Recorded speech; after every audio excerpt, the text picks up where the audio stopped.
नमस्कार, India voice देख रहे हैं आप और मैं हूं आपके साथ शिवम दुबे। बुलेटिन की करेंगे शुरुआत। आपको बता दें कि खबर लखनऊ से है, जहां लखनऊ में शिक्षक अभ्यर्थियों ने मुख्यमंत्री आवास का घेराव किया। आपको बता दें कि 69,000 शिक्षकों ने मुख्यमंत्री आवास का घेराव कर 6,800 पदों पर नियुक्ति की मांग को लेकर अभ्यर्थी प्रदर्शन कर रहे हैं। जहां केशव चाचा मस्त है, पिछड़े दलित पस्त हैं, इसके नारे लगाए जा रहे हैं। तो वहीं सीएम आवास की सुरक्षा में तैनात पुलिसकर्मी अभ्यर्थियों को समझाने में जुटी हुई है।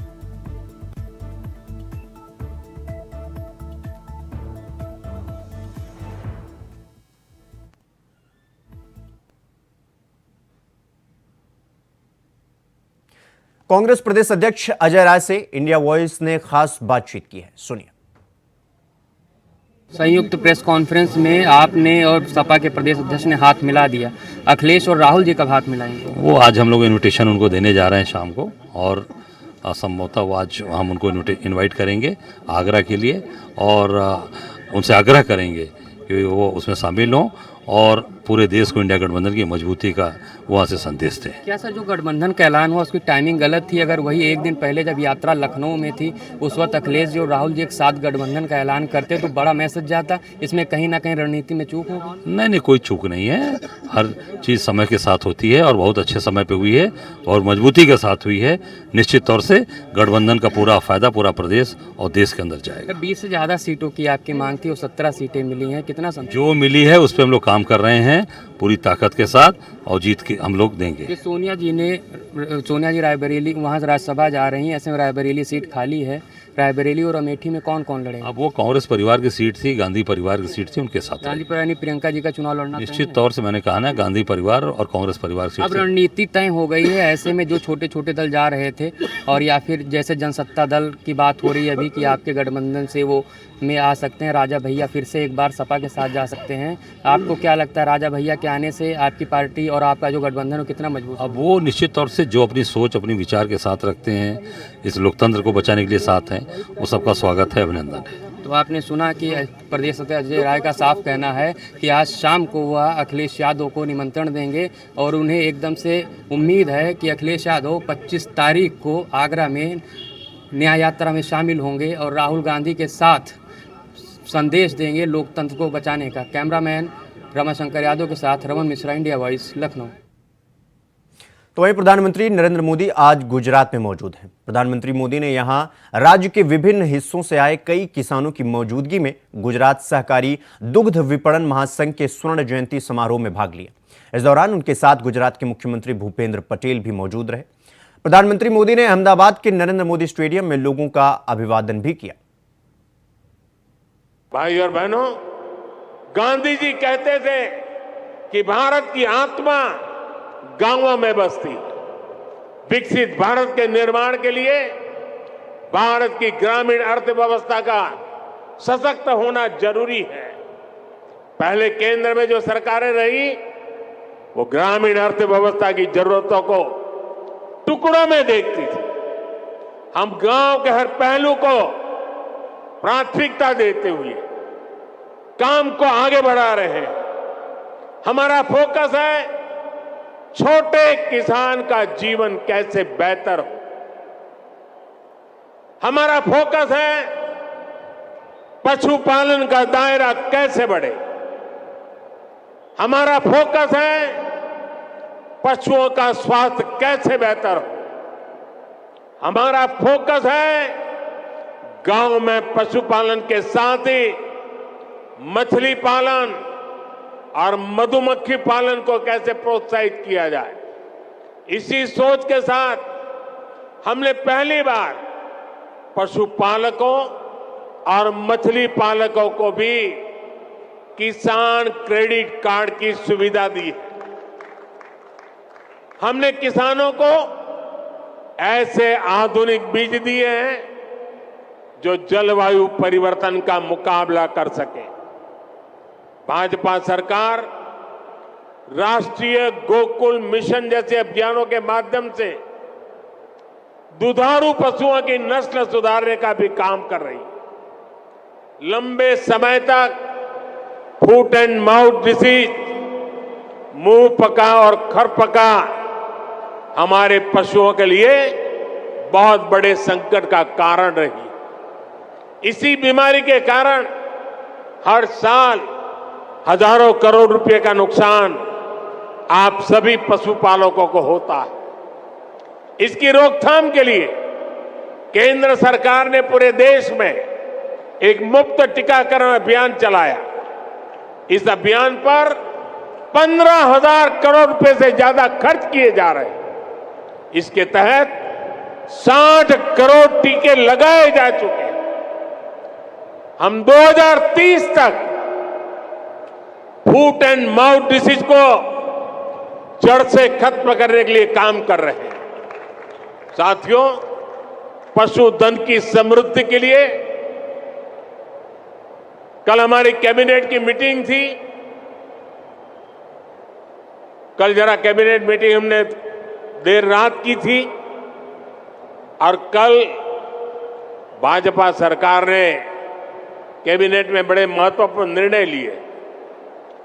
नेशनल लाइवस्टॉक मिशन में संशोधन करके देसी नस्ल की प्रजातियों को बचाने के लिए नए उपायों की घोषणा हुई है। बंजर जमीन को चारगांव की तरह उपयोग में लाने के लिए भी आर्थिक मदद देने का निर्णय लिया गया है। सरकार ने पशुधन का बीमा कराने में किसान का कम से कम खर्च हो, इसके लिए प्रीमियम की राशि को भी कम करने का फैसला लिया है। ये फैसले पशुओं की संख्या बढ़ाने, पशुपालकों की आय बढ़ाने में और मददगार साबित होंगे। उत्तर प्रदेश के मुख्यमंत्री योगी आदित्यनाथ ने गोरखपुर में कई परियोजनाओं का शिलान्यास और उद्घाटन किया। इस मौके पर यूपी के मुख्यमंत्री ने क्या कुछ कहा, आइए आपको सुनवाते हैं। पूर्वांचल एक्सप्रेसवे का लिंक एक्सप्रेसवे यहां बन रहा है, बहुत शीघ्र वह कार्य पूरा हो जाएगा। गोरखपुर से लखनऊ जाने के लिए 2 नए रूट मिल जाएंगे, एक जिससे हम सैजनवा होते हुए खलीलाबाद होते हुए जाते हैं और एक पूर्वांचल एक्सप्रेसवे से होते हुए भी आपको एक नया रूट मिल जाएगा। गोरखपुर और पूर्वी उत्तर प्रदेश के लोगों के लिए मिलेगा, लेकिन साथ साथ इस एक्सप्रेसवे के दोनों ओर औद्योगिक क्लस्टर विकसित हो। पिछले 3-4 वर्ष के अंदर, 4-5 वर्ष के अंदर जो प्रयास किया गया, बहुत सारे लोग गोरखपुर में आए। इसमें वरुण वेबरेज का उद्योग यहां लग रहा है, कियान इंडस्ट्रीज यहां पे अपना निवेश कर रही है, सीपी मिल्क का कार्य यहां पे उत्पादन प्रारंभ हो चुका है, तत्वा प्लास्टिक का उत्पादन प्रारंभ हो चुका है, CWC का एक कार्य निर्माणाधीन है, इंडिया ऑटो व्हीकल का भी यहां पे निवेश हुआ है, बालाजी प्रोसेसर्स का भी यहां पे भूखंड आवंटित हो गया है, रुंगटा इंडस्ट्रीज के लिए भी भूखंड आवंटित हो गया है, कपिला कृषि उद्योग के लिए भूखंड आवंटित हो चुका है, सिंह पेपर प्रोडक्ट के लिए और मुक्ता जैन के लिए भी भूखंड यहां पर आवंटित हो चुका है, जहां पे निवेश होगा। मैंने जो ये नाम पढ़े हैं, केवल इसी में 5,000 से अधिक नौजवानों को सीधे सीधे नौकरी यहां उपलब्ध हो जाएगी, 5,000 लोगों को। आप याद करिए, ये 5,000 नौजवान सब यहीं के, तो जो ये लोग स्किल ट्रेनिंग जिनकी हो रही है नायलेड के द्वारा, ये सब लोग यहीं नौकरी पा जाएंगे। मैं पूछ रहा था उन बच्चों से, कोई नगवा जैतपुर का रहने वाला है, कोई खजनी का रहने वाला है, कोई खलीलाबाद का रहने वाला है, कोई गोरखपुर सिटी का रहने वाला है, कोई पिपराइच का रहने वाला है, सब लोग यहीं के बच्चे हैं। राष्ट्रीय शिक्षा नीति 2020 में इस बात का प्रावधान है कि अपनी परंपरागत पाठ्यक्रम के साथ साथ स्किल डेवलपमेंट से जुड़े हुए किसी एक कोर्स को भी उन्हें इस दौरान सर्टिफिकेट लेना है और वह उस दौरान उनका स्किल डेवलपमेंट करेगा। जैसे ही वो छात्र अपनी पढ़ाई और डिग्री पूरी करके बाहर निकला, तो उसके साथ ही नौकरी उसका इंतजार कर रही होगी। अपने पैरों पर खड़ा होकर के फिर वह किसी भी बड़े कंपटीशन की तैयारी कर सकता है। तब तक जीवन भर मां बाप के ऊपर आश्रित रहोगे। और इसलिए युवाओं के लिए एक नया अवसर गीडा प्रशासन ने यहां पे नायलेट के साथ ट्रेनिंग के माध्यम से प्रारंभ किया है। और 5,000 नौकरी तो केवल गीडा में ही आ रहा है।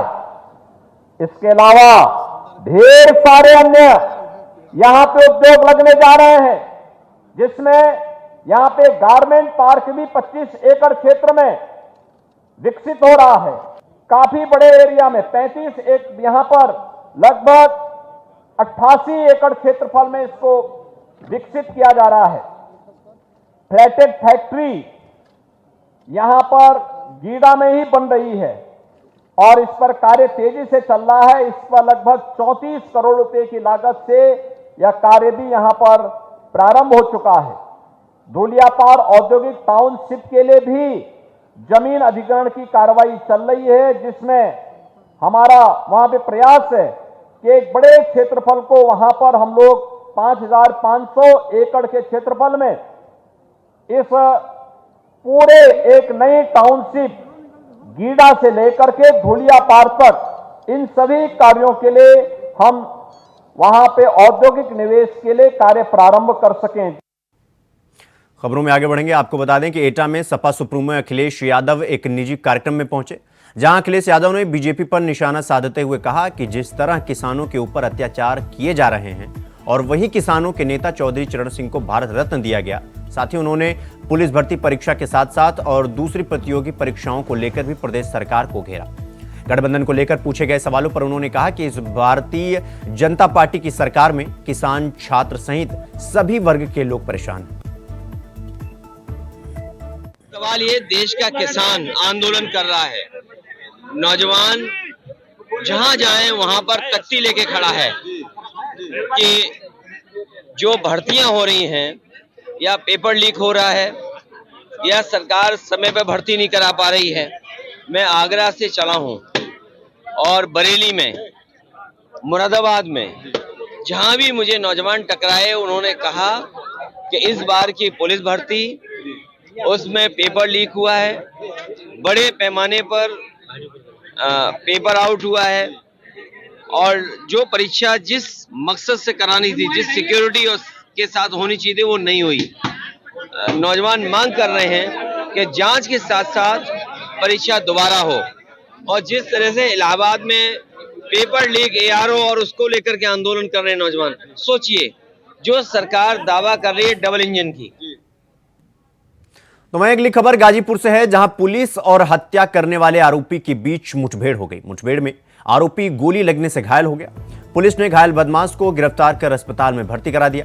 आपको बता दें कि पुलिस ने आरोपी के कब्जे से एक तमंचा, 315 बोर और 3 खोखा कारतूस, एक जिंदा कारतूस और एक मोटरसाइकिल बरामद किया है। मामला थाना गहमर का बताया जा रहा है।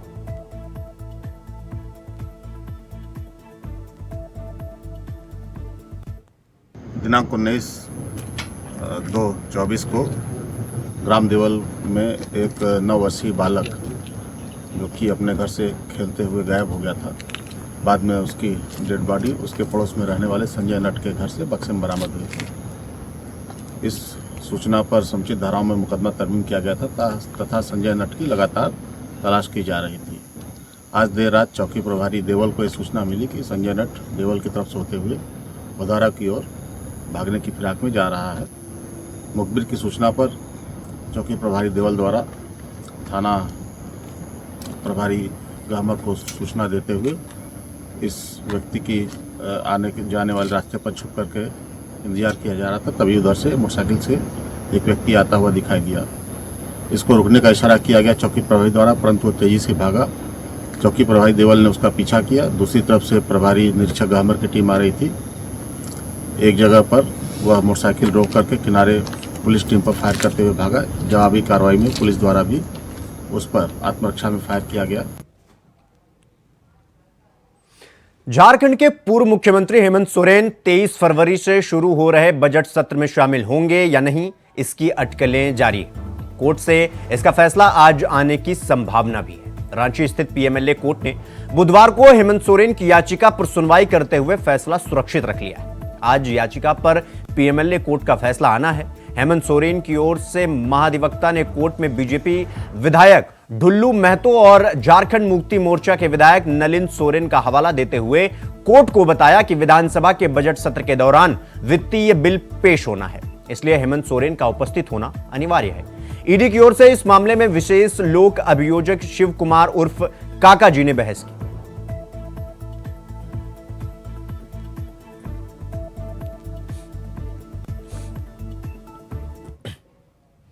तो वहीं अगली खबर संभल से है, जहां गांव के एक घर में तेंदुआ घुसने से हड़कंप मच गया। आपको बता दें कि तेंदुओं से बचने के लिए परिवार के लोग घर में दुबक कर बैठ गए। सूचना पर पुलिस और वन विभाग की टीम मौके पर पहुंची और रेस्क्यू के दौरान तेंदुए के हमले में सीओ चोटिल हो गए। वन विभाग की टीम ने तेंदुए को बेहोशी का इंजेक्शन लगाकर कब्जे में लिया। फिलहाल गांव में डर का माहौल बना हुआ है।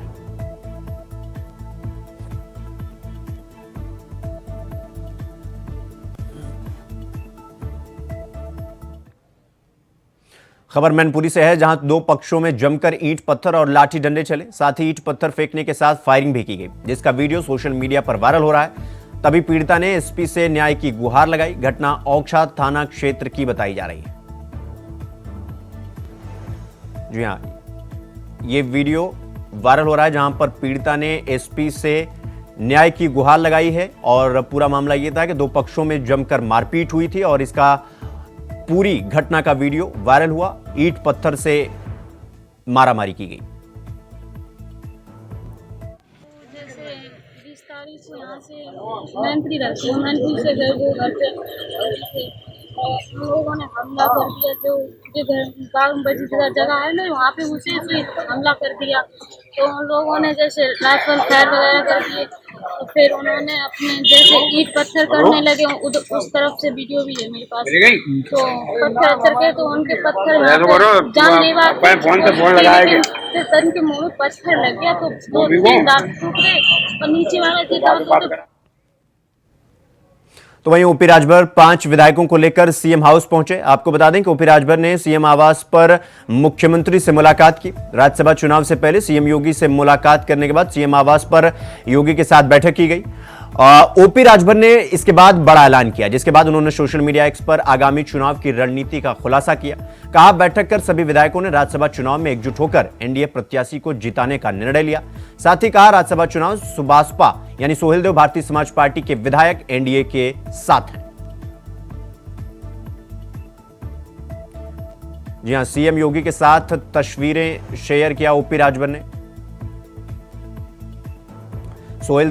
सोहेलदेव भारतीय समाज पार्टी के सर्वे सर्वा।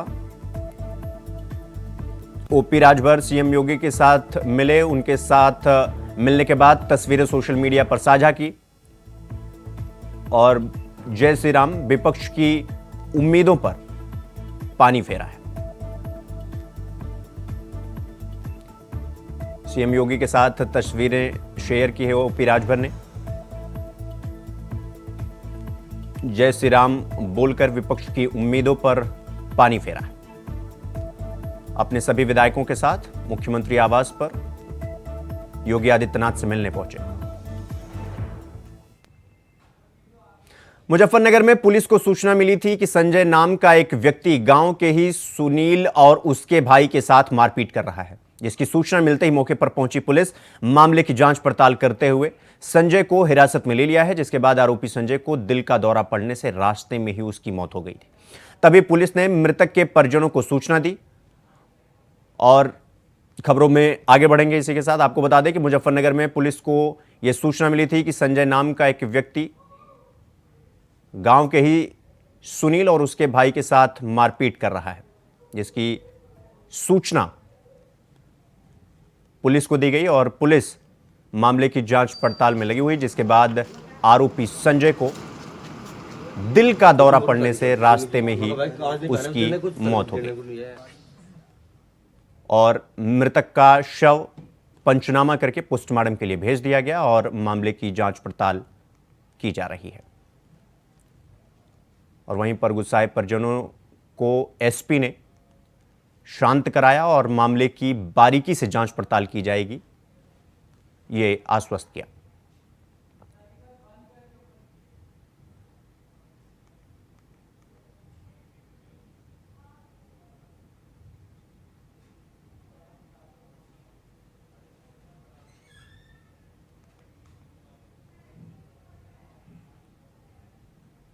पुलिस ने आरोपी को गिरफ्तार कर लिया है और पुलिस हिरासत में आरोपी की मौत भी हो गई है, जिसको लेकर के हंगामा हुआ। इसके बाद आला अधिकारी मौके पर पहुंचे और परिजनों को शांत कराया। आपको बता दें कि परिजनों ने थाने पहुंचकर हंगामा किया। खबरों में आगे बढ़ेंगे। गाजियाबाद में पुलिस का हाई वोल्टेज चेक करने का वीडियो वायरल हो रहा है, जहां एलिवेटेड रोड पर रॉन्ग साइड आई कार का डायल 112 की पुलिस ने हाई वोल्टेज चेक किया। आपको बता दें कि पुलिस ने बैक गियर में कार एलिवेटेड रोड पर करीब 1 किलोमीटर तक दौड़ाई, लेकिन कार सवार युवक पुलिस के हाथ नहीं लगे। तो वहीं यह पूरा वीडियो इंदिरापुरम में एलिवेटेड रोड का बताया जा रहा है।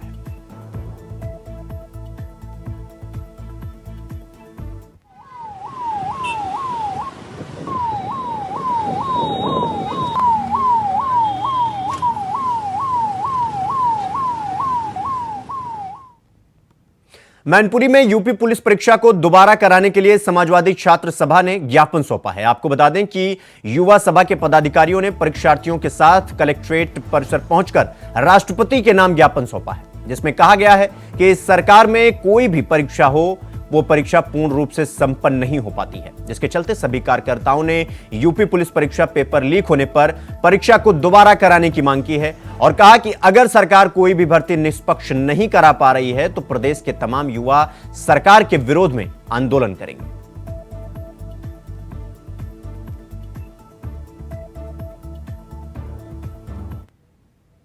गाजीपुर के भांवरकोल थाना क्षेत्र में अवैध अतिक्रमण पर योगी का बुलडोजर चल चुका है। आपको बता दें कि उच्च न्यायालय के आदेश पर प्रशासन की मौजूदगी में सार्वजनिक गहरी आराजी संख्या 157 से अवैध अतिक्रमण हटाया गया, जहां तहसीलदार सुनील कुमार सिंह और नायब तहसीलदार विपिन चौरसिया के नेतृत्व में पुलिस के अलावा दूसरे थानों की पुलिस गांव पहुंची। बताया जा रहा है कि इसी गांव के एक व्यक्ति ने उच्च न्यायालय में जनहित याचिका दाखिल कर अवैध कब्जे की शिकायत की थी, जिस क्रम में कोर्ट के निर्देश पर अतिक्रमण को जेसीबी से तोड़ा गया।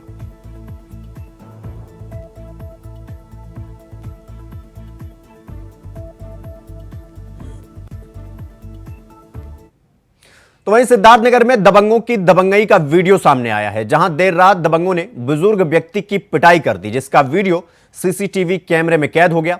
आपको बता दें कि वीडियो में साफ देखा जा रहा है कि कार से उतरकर दबंग बुजुर्ग व्यक्ति की पिटाई करते हैं और दौड़ा दौड़ा कर पीटते हैं। तो वहीं अब यह वीडियो सोशल मीडिया पर तेजी से वायरल हो रहा है, जो कि पयोहारी आश्रम के पास का बताया जा रहा है।